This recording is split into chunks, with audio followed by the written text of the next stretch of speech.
What happened when you were in Tumble, Texas, around 13 years old? My mom kicked me out of my house, to tell the truth. I was on my own for the most part, and that's the way I felt. So Jimmy Butler's story is about as crazy as his game. He was raised in a small town outside of Houston called Tomball, Texas. His father was never around, and one day his mom just looked at him when he was at the age of 13. His mom looked at him and said, "I don't like the look of you, you got to go."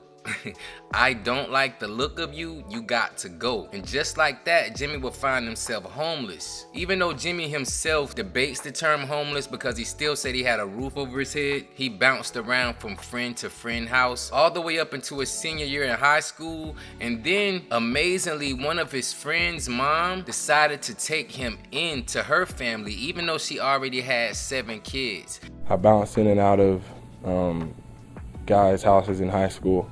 And like I said, my senior year, I found a stable home that just kept me, not because they thought I would be anything in basketball or because I'd be here interviewing on ESPN, but just because they're good people and they do good things. So finally, in his senior year in high school, he had a place to live, man, that's really crazy and really dope. Jimmy, as a high school player, was relatively unknown. He was ranked 73rd in the state of Texas. He was also considered a 2-star guard. So his college career started at the junior college scene. In his freshman year, he would average 18 points a game for Tyler, and that's when he began to get recruited by D1 teams, allowing him to get a scholarship at Marquette. And on for Marquette, he was drafted in the first round by the Bulls. He still wasn't a star. He was drafted number 30 in the late first round. And I'm sure you all know what happened next. My man Jimmy has taken the NBA by storm. And throughout all of that, Jimmy has nothing but love for his biological parents,